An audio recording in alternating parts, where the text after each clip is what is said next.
if you could close your eyes and then open them up again, and you would be transported to a place and time in your life to relive that moment.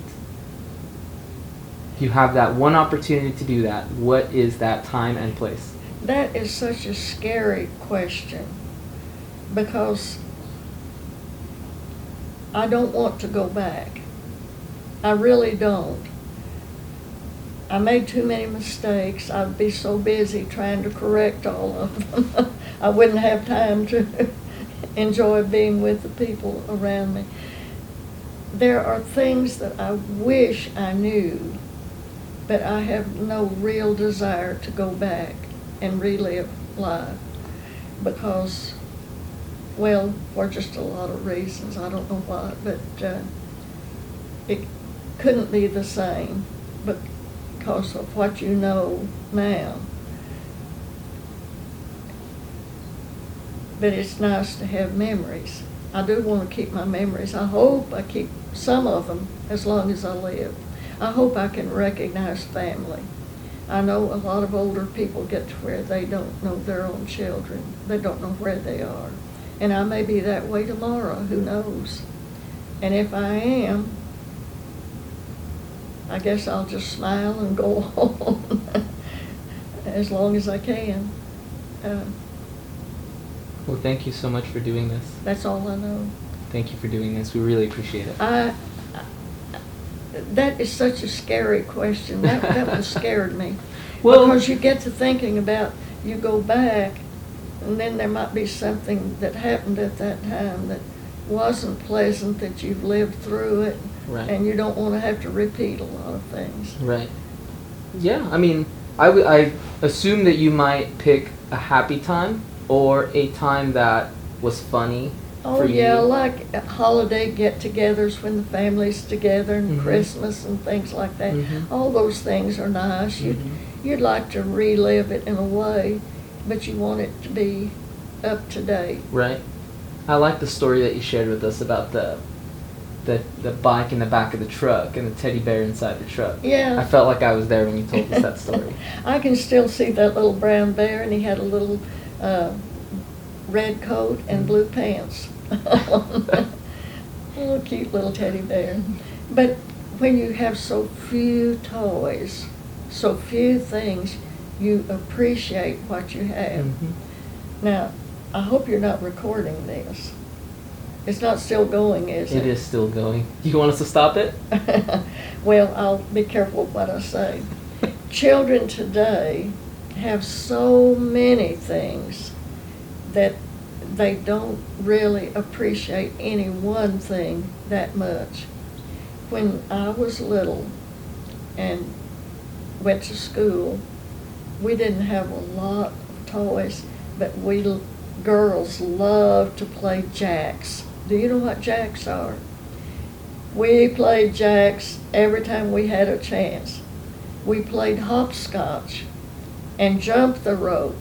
I was not athletic, but jump the rope was a lot of fun, you know. And we played games like Bum Bum, Here I Come, Where You From, Pennsylvania. Then I don't remember the rest of it.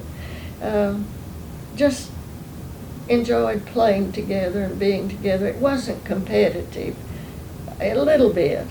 Like, you know, you want to do the best you can, but it wasn't like our professional sports today, which college athletics and high school athletics are. You out to win at any cost, almost. And there's a lot of stress on people, young people. And I don't envy young people today. I really don't. Our lives were poorer, but so much easier than your lives. We didn't have drug problems. Oh, I suppose there were alcohol problems, but not too common. And people were poor, but they made the best of. You see that picture over there? There's 3 children. I do. Mother made both of our dresses from dresses that my aunt in Poto who had a job, but she was a secretary, and she wore nice dresses that she couldn't wear anymore or didn't like. And she gave those dresses to Mother, and Mother cut them down, one for Velda and one for me. Dale has on a little outfit that a distant relative that had 3 boys gave to Dale because he was a baby. We did have on new socks, and we had new hair ribbons in her hair. Dale didn't have one, but. And we were dressed up. We felt good. And kids today, to wear somebody else's clothes, a hand-me-down or something like that.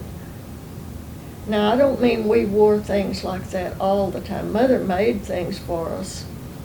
She sewed a lot, and that was good. But just think, my mother was an amazing person, but it has taken me many years to appreciate her because she cooked, she canned, she sewed, she cleaned, she scrubbed, she doctored us. If we got tonsillitis, she'd get a swab and put mercurochrome on it and dab it on our tonsils, and we didn't go to the doctor, very seldom. I did have to go to the doctor the day I was hurt. I feel bad about that because I guess I was the only one that went to a doctor growing up. No, Betty was sick one time. They thought she had tuberculosis, but she didn't, thank goodness. And we thought Daddy had tuberculosis one time, and they sent him to sanatorium at Boonville. And that was a devastating time because Mother had no income. It was depending on Daddy completely. We had 5 children at home, and we were living at Cavanaugh. And it turned out probably Daddy had just worked on that old house so much he had torn down a chimney, had all that dust, and then torn that old roof off and siding off, put new windows in, and breathing all that dust for 100 years and that of 100 years and everything. He was down there about 3 weeks, and they tested him. They test them ever so often, X-ray them, and they said he could come home. And boy, was that a happy time for all of us. I guess that was the worst experience that I'm thinking about there.